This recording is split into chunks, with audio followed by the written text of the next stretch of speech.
Yo,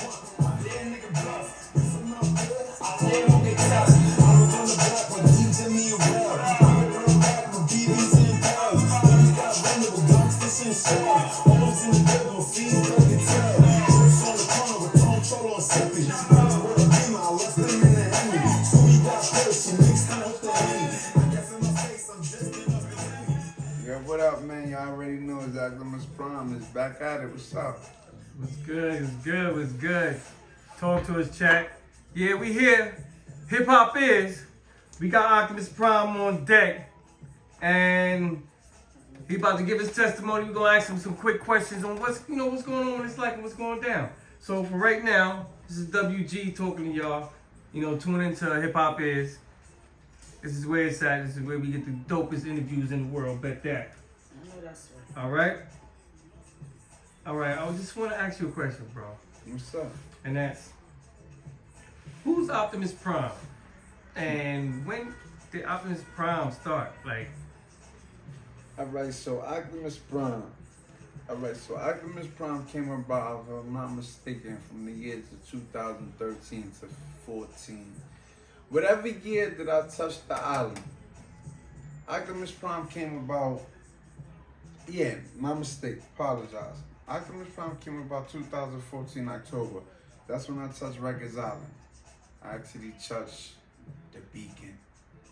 And everybody know me as Cholo. I was going by Cholo Brim. And I was a fat baby. I ain't really know too much about Rikers Island and up north. I just knew about feds. I skipped that part. I went straight to the feds at the age of 19. So here I am, 25. I come to Rikers Island. Everybody got these fly ass names and all that shit putting on it.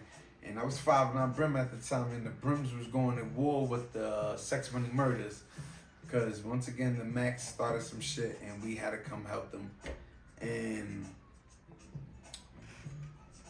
one of the big homies for 5'9" Brim was on something like, yo, the Blazers gotta go. Whoever shoot all the Blazers, we gonna make a line for them. And one of the lines was called the Optimus Prime line. And I was fresh on the island. Nobody really knew me. The only person that knew me on Rikers Island was Brock. Because Brock came from the feds with me. And Brock was already on the island for like a whole year. So his name was up because he was the big homie. So Brock was telling niggas like, yo, the Cholo dude, man, he's official. He's a fighter. He's going to knock you out and all that. But everybody's looking at Brock like, all right, we'll take your word for it. But he still got to put in work. So I had went to the 3 building my second day on Rikers Island. And I had fired on the Blazer and knocked out the other Blazer. And by me doing that, I went to the box. I was in a box within a week of me being on Rikers Island for firing on one Blazer and knocking out the other Blazer in the same house in the 3 building. And by me doing that, Brock was in a box. And I let him know what was up. And that's how we started Optimus Prime. Okay, that siren was on point. That shit, it was like knockout. Woo! All right, cool. So that's what's up. All right. The next question I got for you, was pertaining to you said the feds. You said something about the feds, and you said you skipped the whole, basically the growth of going to jail, like going in and out of jail. You said, what happened in the feds? Tell me what happened in the feds. My first fed case or my second fed case? Huh? My first fed case or my second fed You case? had 2 fed cases, okay. Let's start with the first one. All right. All right, so. Or start with the one where stuff initially started getting sticky. All right, so my first fed case started like this.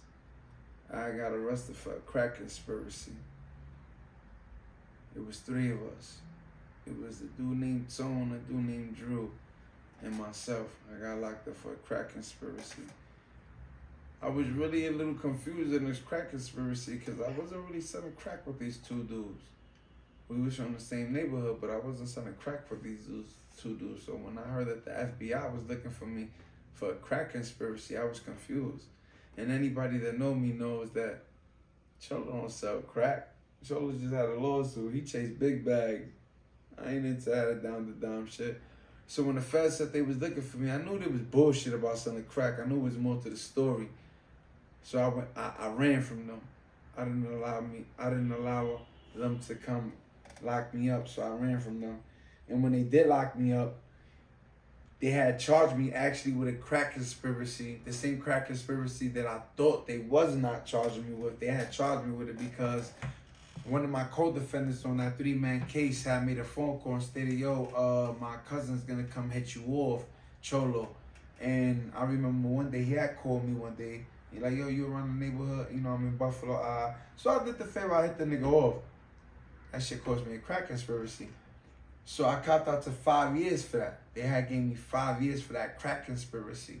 In the midst of me doing that 5 years, my right-hand man, my left-hand man had got arrested like a year or so. My left-hand man got arrested like a year or so prior to me being sent to the feds.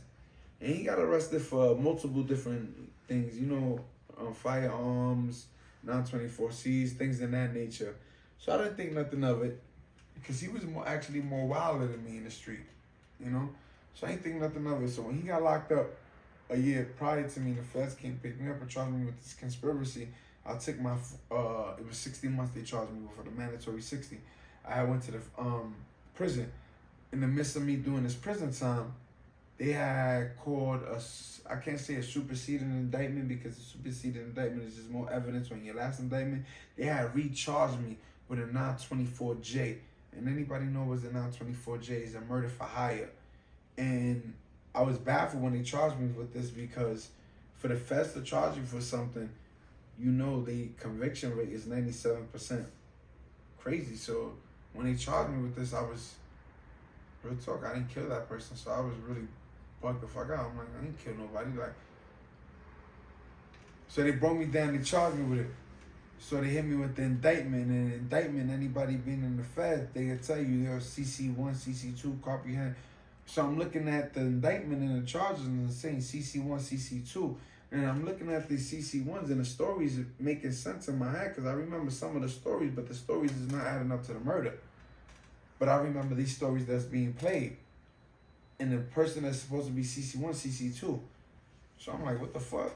Long story short, they charged me with a murder. I had to go through the federal hearing. I went through the federal hearing. I had to get on the stand and prove my facts. The person who was testifying, I choose not to say his name for whatever reason, but the person who was testifying or willing to testify me at that point in time was found in a couple of coerced lies from the government because they was really after my mother and they automatically thought that I killed a girl named Mexico for my mom. So it was just mass stories with it. So they automatically, the federal system already had painted me out to be this mass murderer, that I killed Roy, that killed Cito, killed Peter, they had painted this out to be that Erica raised the child to just murder for her. So when they found out that that wasn't true of one of the murders that I was being accused of, they had to look into it because we had one in the front of the judge named Judge Richard Sullivan. And we had the federal hearing. When we did the federal hearing, the facts came out. One of the murders that took place, I was actually in Miami when it took place. But my Porsche Cayenne and my cell phone and my gun was used. So. Okay. Wow, that's a little serious. I didn't even think that you were in such a situation like that. So, you said that, you said something about you being blood earlier. So that's the situation that gave you a name? All right, yeah, that was the situation that... Well, that's the situation that's causing all these accusations? Yes, I would say that's the situation because that's the only situation I ever had with... So that's the only situation you ever had? Repeat Yeah. that on record. Yeah, Let's make that clear. Yeah, that's the only... Because the people seem to be tripping on ice. Yeah, I don't know what Okay. these accusations about, but the only situation I ever had with me pleading my innocence in the federal courtroom was one individual that he got locked up for 2 robberies and 3 murders. and he felt it like a body for body, and the feds was gonna get him out, and he threw it on me, which I already was being convicted for another murder, which I actually did. So they only made sense that I was gonna be convicted for more because these same agents that was after me is the same About to take your agents. heads off. They was about to take your head off. Yeah, so they automatically believed him because he was a credible witness for other trials already. And they didn't want to discredit him because they felt it like if they discredit him, the people that blew trial under his testimony. So if this person would have never even did that or threw you in that crossfire, your name to this day would have been clean. I won't say my name is dirty, but I would say that it would have been more cleaner. Perfect. I would say excellent. Excellent. Yeah. Not Wow. tainted. Okay. You heard? All right, clean name. That's right. So, what's up with this Bloodhound Brim thing? What's that about? Alright, so the Bloodhound Brim thing came about more so later on with this whole gangbanging shit. This Bloodhound Brim thing came about 2020. I'm sorry I don't look too hype about it, but it was once that I loved it. But with the Bloodhound Brim came about 2020. I had went to some fat prison and I had ran across the founder of Bloodhound Brim, and it's not a secret that I'm super aggressive. It's not a secret that I like to fight. There's no secret about that. Everybody knows that. Everybody, if you know me, you know me. Everybody knows that. So these big homies was going through something in the feds, and they knew, excuse me, they knew that I didn't tolerate bullies. And I don't want to make it seem like La Brim was scared, because he's not a scared man. He's 10 toes. He'll break you up if you ever try to cross him. And he was an individual that had my back when I needed him. So I don't have no problems with that man. So I want to set the record straight. The only problem I had was when they activated and tried to move on me. He took his time on fixing the situation. And as time went past, I matured and realized that he had his own problems. So I can understand why, because he was facing death on top of death. But I still felt it like he should have, once he felt it like it was an issue going on right after he left, he was supposed to address it. Don't wait till I got to bust a couple of homies upside he had. You feel me? All right.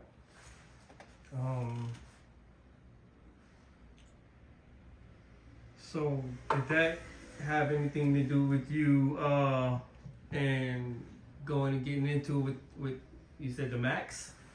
Oh, nah. You see, the Max situation is a little different. See, the Max, I never had issues with the Max because I was Bloodhound Brim. But I was the only Bloodhound Brim not living with Max at a point in time. Let me just set that straight. But I never had issues with the Max because I was Bloodhound Brim. I had issues with the Max because I just don't fucking like them. I just don't like them. The reason I don't like them, I don't want to sound envious or like I hate on them. I just don't like them because they tried to jump me when they first met me, 2010 in MDC, Brooklyn. They felt that I was too flamboyant. They felt that I was too cocky. I was going to visits. I was getting a bag. I had 2 chains around my neck. I was young. I was 19, facing a lot of time. I ran the fucking house. I was 5'9" Brim. Everybody at that time was, I'm an old soul. Even though I'm young, I came up old. So everybody who was the old bloods, I was an old blood. I was 5'9". All my dudes I was chilling with, I'm 19. All my friends is 30 years old already. Or they friends is they friends. You feel me? So when I came through, I was the only 5'9" Brim. They felt it like, yo, you gotta come see me. I said, nigga, I ain't coming. I ain't turning no Mac. And one thing led to another. If you know me, you know me. Like I always say, I don't jack nothing. All right. Well, I heard you then, said that you was a fighter. So, did you ever get into it with other homies, regular dudes? You said you was fighting. You had a lot of fights. 95% of my fights in state prison and the feds was with bloods. That's crazy. 95% of my fights was with Bloods. I never lost a fight. Not one. Period. And it was times that I fought 1-on-3, 1-on-2. A 1-on-2 is a 1-on-1 to me, and I'm not trying to be cocky, but have you been to me places, like I always say, you already know, a 1-on-1 is like a 1-on-2 is like a 1-on-1. Don't come try to fight me. But most of my fights was with the blood homies, and this is why I kept on going through what I went through, because it was a point in time that they felt it like I just was beating up all Bloods. It's not that I was beating up the Bloods. It was the Bloods that had my name in their mouth. So I was beating you up on top of that. There's no loyalty. There's no loyalty in that. So I just did what I did, and I just didn't care. Alright, so how did you become a big homie? Oh, beating them up. There's no loyalty. Wait, so you say you beat people up to become a big homie? That's how it is? It was, all right. It was, all right, let me not put it that way. I'm gonna put it a little better for you. A lot of these big homies knew me for the streets, for getting money and doing what I do. A lot of these homies know me for getting the bag, going to the visit, standing tall with the game. So with that aspect alone, they already putting me at a standard. With the fighting and the allegations on my name and seeing how I'm dealing with people, it just put me at a higher standard. You get what I'm trying to say? Okay. It's not like you're gonna just say, yo, Optimus Prime is a bitch, and I'll be like, alright, I'm a bitch. You won't even fix your face to say bitch. I'm not gonna let it get that far. It's just not gonna happen. And I'm not the type of person to beat you up and let it go. I'm the type of person to beat you up and catch your big homie and beat him up. You feel me? Like, and it's fun to me, but it's serious to y'all. Cause it's fun to me. Cause I know what I'm doing. It's serious to y'all because y'all taking it serious. Let me tell y'all something, and every big homie know this is a fact. Anybody could pick up a razor and cut somebody and become a shooter. But nobody wanna get their ass whipped. I could pick up a razor and cut your face. Anybody could do that. A little kid could do that. But if I put you in the corner and put these fucking paws on you and let you know who the boss is a different hit. You're gonna take that personal. English. So, why don't you end it off with one of your songs that you've been rocking with? You know, I've been trying to hear some more music. You sound like you got a couple songs over here. You're flicking through, you know, scrolling through your phone. I got I'm like, some how many songs, songs? So, you know, this ended with one of your songs that you like. And let them know where they can find you again on IG and any other platform. Yo, listen, man. Tap in. Blessed to be blessed. If not, Op Snatcher. Hit the YouTube channel too. Holla at the young shooter. Top Crash 80th. That's Flop. Can't get in tune with me. You're gonna get in tune with him. He out there. Check his music out too. Holla at your boy. Hip Hop.